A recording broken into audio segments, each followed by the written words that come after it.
all of this, all of this comment right here. I have talked a lot about standardized testing. I have gone through every iteration of a standardized test that Kansas has thrown at students for the last decade of my life in education.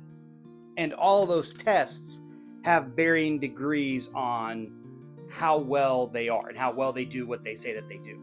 The biggest problem with almost every single standardized test are variables. And I'm not just talking math standardized tests.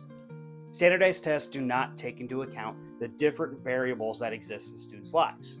Did that student get a good night's sleep? Does that student have a bad home life? Is that student dealing with loss of a loved one or a family member? These are all things that a standardized test cannot, do not, and will never be able to account for. And all those situations have huge outcomes on what results you get from a standardized test.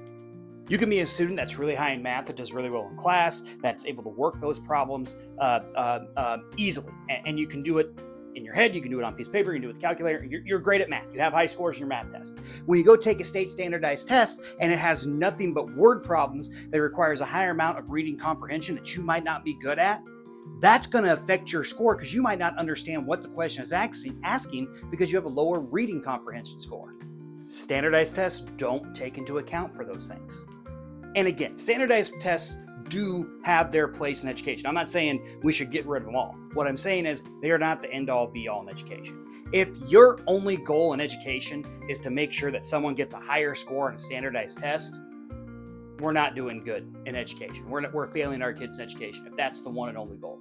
My goal as a social studies teacher is I do have standardized testing in Kansas. It's a little different than how they do for other ones because it's actually a state created rubric.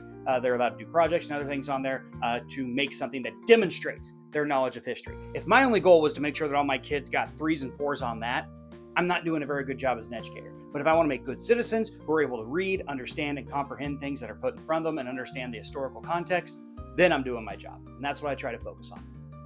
Have a great day, everybody. Peace.